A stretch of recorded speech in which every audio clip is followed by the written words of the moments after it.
Today, we are talking about how to affect change in your organization. So, how can we, as leaders, what can we do to really move the enterprise forward and change whatever culture, process, management, or other issues that are holding your organization back from reaching the next threshold of growth? So, we'll start off with some opening comments as usual from Randall Craig, and then we'll flip into Q&A from you. For those of you who don't yet know Randall, he has founded several successful startups, held a long-time position at a Big Four consulting firm, was a senior executive at an American public company, the author of 8 books, in the Speaker Hall of Fame, master facilitator, and he's helped over 100 organizations scale. He's worked with me, works with me at the Brain Trust Professional Institute, helping organizations grow their businesses. So, Randall, when it comes to affecting change in our organizations, where should we begin? I guess the first thing is to recognize that the change always happens. Sometimes it's through an internal stimulus. Gee, we're going to implement a new system. Sometimes it's through an external stimulus. There's some disruption in the marketplace. We certainly are seeing an awful lot that right now with respect to, gee, what are we going to do about AI, etc.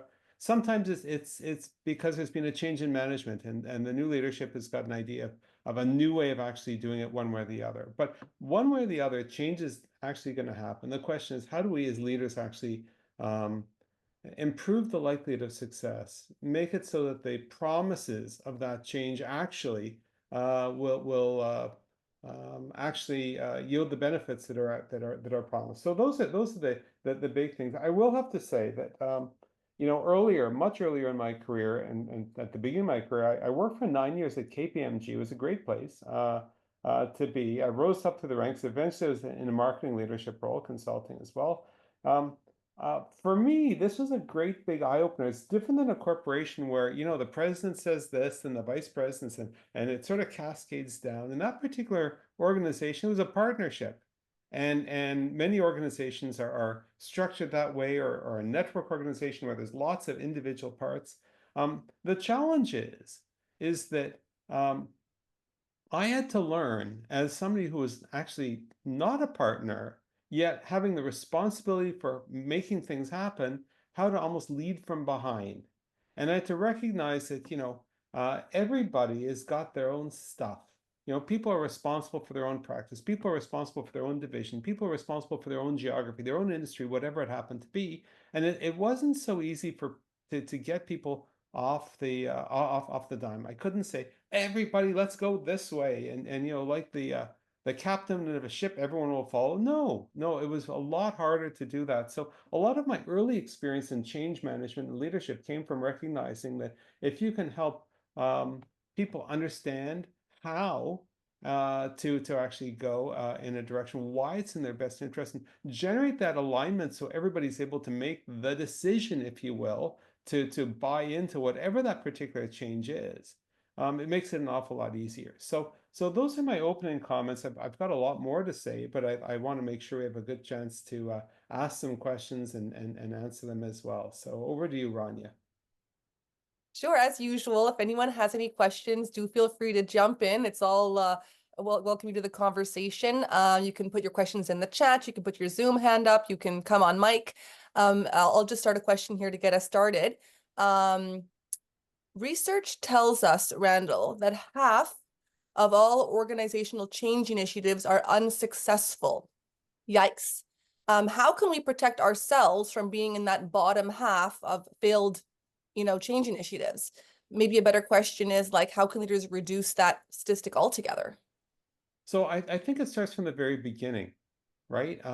We are going to implement this new system. We're going to be a customer-first organization. We are going to change. Well, guess what? First of all, sometimes there's promises that are being made at the very beginning, sometimes by external vendors, about how the promised land will be reached if only one did such and such. And organizations are filled with people with multiple different objectives. There's certain momentum, which when it comes to implementing change is really more inertia that sort of slows down things. So number one is the promise and the expectations at the very beginning. The second sort of part of that, at least from my perspective, is the importance of actually generating alignment. Because I don't think that as much time is spent on that alignment. Because if you just tell people this is what you're going to do, it's not really a call it a quality approach to an enlightened approach to management in the first place. But certainly there's a lot of people that just think that telling and assuming people like good lieutenants are going to actually sort of execute and not take advantage of the brains that exist within the organization. I think that that's another thing. So if we're able to generate alignment, we could talk a lot more about how to do that in a moment. It becomes a lot easier. I also think that the question of where does the organization's culture fit into this is critical. So if you've got a thinking organization where people are encouraged to think through, to question, to sort of move things along, rather than just say yes sir, yes ma'am, how high, how when, and that's it. It becomes a lot easier for people to say, okay, so for me to implement this change in my little area, okay, here's what I need to do and here's why, rather than relying on somebody up top to actually say. So I think between the setting of expectations at the very beginning, on one hand, and on the other hand is the question of let's just make sure we've got an alignment of purpose and goals and results amongst everybody throughout the organization where that it fits. It becomes a lot easier to not be in that bottom 50%. Bob, let's hear. If you were to try and get really crisp around what would be the top 3 reasons organizations fail in their change attempts, what would that be? Okay, so I will share my view on this one. Um, Everybody's got a day job. I don't think there's anybody that I've ever met in a successful organization where people say, I've got a solid 30% of extra time that's actually available, right? So when it comes time for a change, in a certain sense, it's like changing the wheels of a race car when it's still on the racetrack. And the actual function of change, the planning for the change, the training that goes along with the change, the the ramp up time for people when there's the new processes or systems or culture or whatever the particular thing is, this all takes time, and it takes time that people don't have. And therefore, people either as leaders don't plan for that, or the individuals who are being changed, if you will, suddenly find there's a huge whack of additional work and shortcuts get taken. Less time is spent on doing something. And by the way, if they spend all their time working on the change thing, guess what? The day job gets hurt, and that becomes a bit of a problem. So I'd say not recognizing that change itself takes time and it needs to be resourced appropriately. Okay, so that's number one. Number two, I would say is, and I use the word align, and I'm going to use that an awful lot. Okay,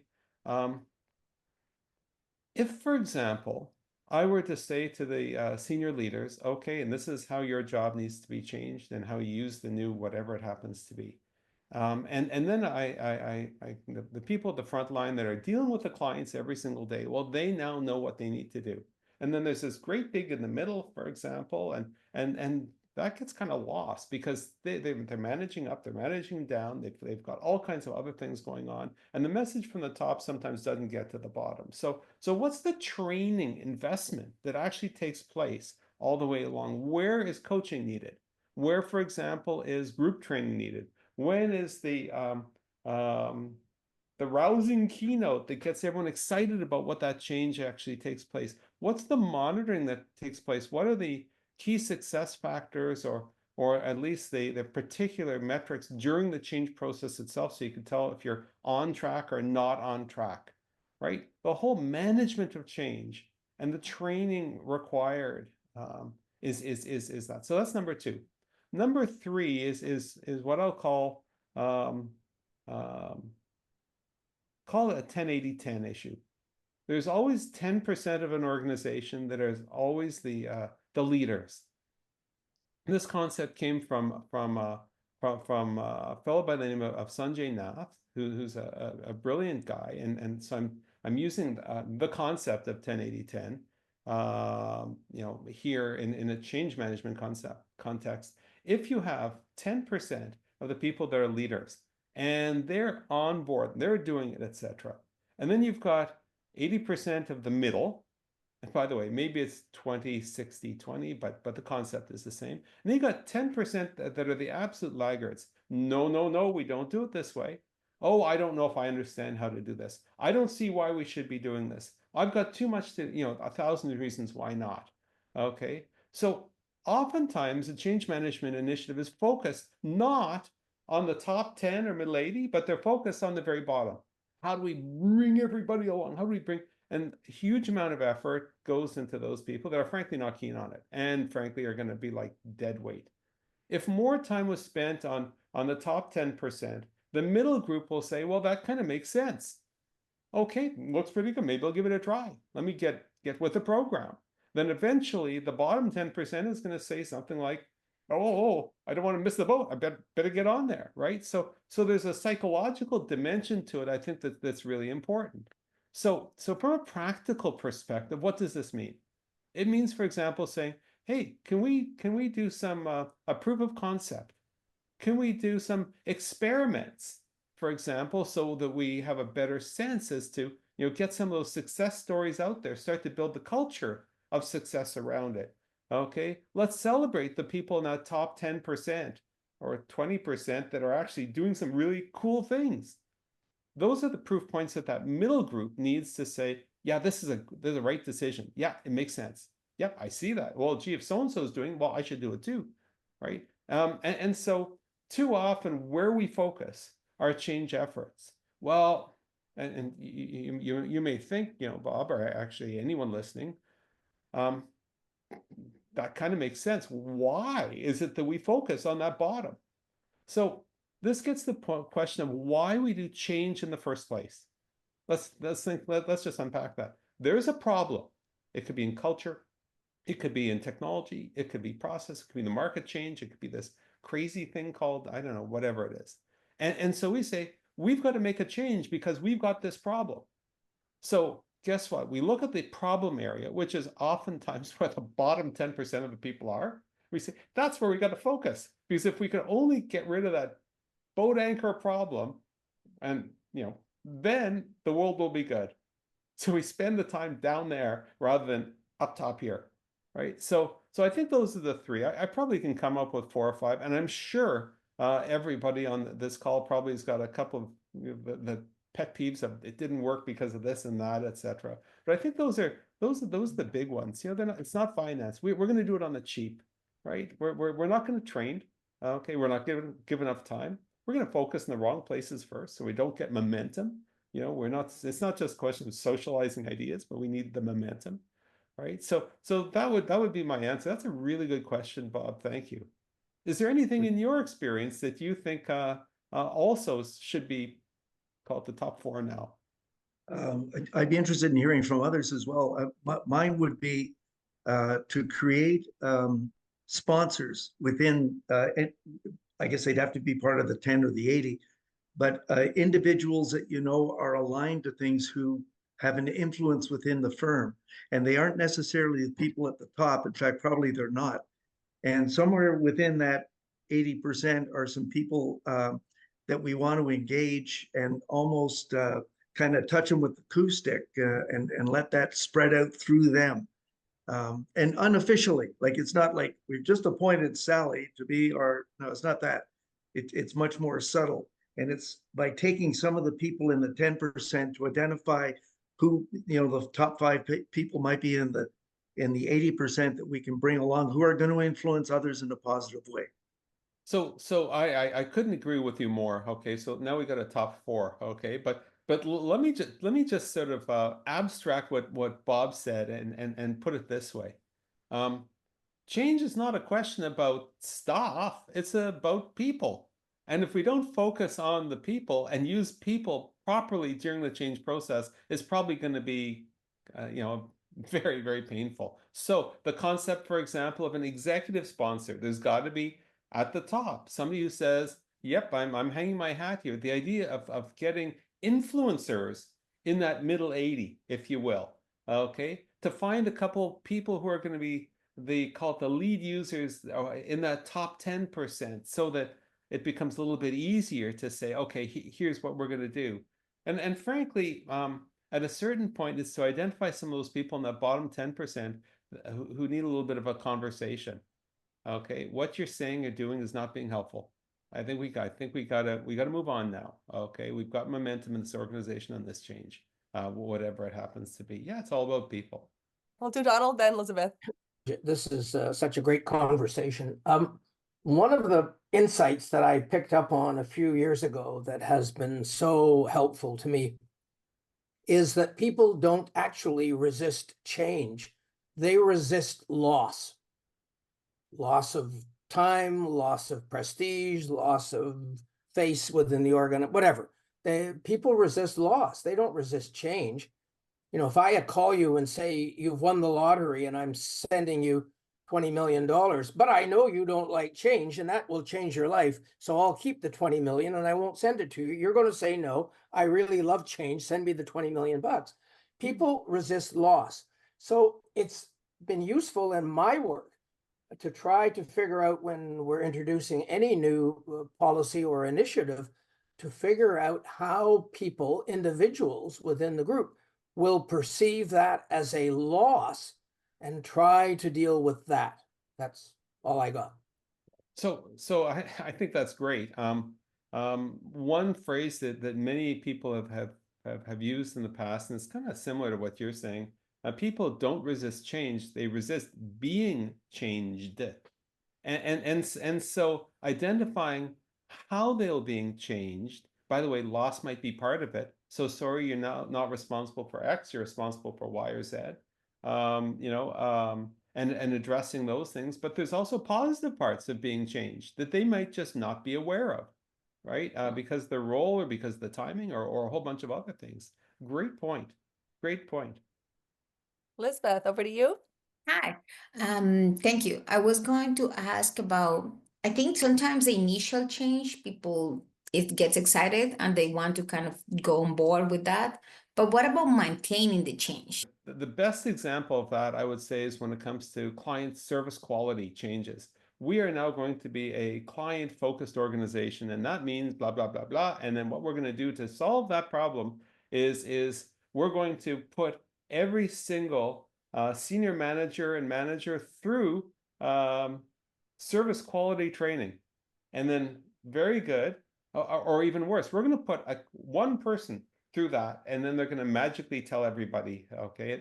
And that doesn't work, because as soon as somebody comes back from that one sort of single training, they're back in an environment when nobody's doing it, so they kind of forget it. But even if you put every single person through that one bit of training, okay, there's a risk that people see that as flavor of the day. And next time it's going to be, well, we're going to be a very efficient organization, and this is how, and we're going to put people through efficiency. So the question really is what kind of do people understand that this is a sea change, a pivot in terms of what we're doing that's going to affect everything? Okay, it's not a here today, gone tomorrow kind of thing. You know, I've heard from a number of people over the years, well, if I just put my head down and keep on doing this and make my numbers or whatever it is, the flavor of the day will pass, and then we'll be back to whatever it is, right? So we don't want that, right? Particularly if it's something that's strategic or that's dealing with something that's completely new. So in that case, the question is, number one, how's it introduced? Okay, how's it introduced at different levels in the organization? And what kind of ongoing support, if you will, is put in place to make sure that change actually sticks? So some of it is structural. So for example, what are the, if an organization does management by objective or quarterly targets or whatever it is, how much of the change is being measured? Are there any KPIs, for example, that speak to that? If you don't measure it, you can't manage it, right? So is it there? We've seen organizations where there's KPIs on every financial, but there isn't any KPIs on service quality or culture or communication collaborations. So we got to make sure it's measured. So some of it is structured. Some of it is with respect to the ongoing support. So for example, our key managers, are they receiving coaching? Okay. If, for example, is there a way to drip out content where even if it's not specifically on, say, service quality, just to take that particular change, that's embedded in that sort of dripped content or dripped training, if you will, is always delivered through the lens of, say, service quality or new brand or efficiency, whatever the particular change is, or the new system or the new, management viewer strategy, right? So if you just do this one and done kind of thing, there's no surprise. And there's no surprise. And then it becomes very embarrassing for the leaders because they've just done this big campaign and nothing's happened, and let's just kind of forget about it. Let's keep it a secret. That was just we're just, doing a controlled experiment. That wasn't something, and that's ridiculous because the cost of doing this kind of thing, particularly if you say, let's put everyone through a one and done training, is massive. It's massive. I think there's also a bigger picture here, that when we think about change management, we're often thinking about changing it based on a very specific thing. How are we going to embed AI into our organization? How are we going to be better service quality? How are we going to implement this new technology, etc.? Right? And then once that's embedded, it's all now part of the culture, all the fabric systems, processes, it's all embedded. That's all very good. However, what does the continuous execution of change do to an organization's culture and to the people in it? If everybody is used to change, used to accepting it, okay, exploiting it, okay, if the organization develops a culture of intellectual flexibility and adaptability to change, that flexibility is an incredibly strategic asset that doesn't just magically happen, but is something that's built over time, right? And I think this is I don't want to say it's a holy grail, but if an organization has gone through change successfully and everyone's excited about it, then they do it a second time and it's done successfully and people are excited about it, and the third and the fourth time, etc.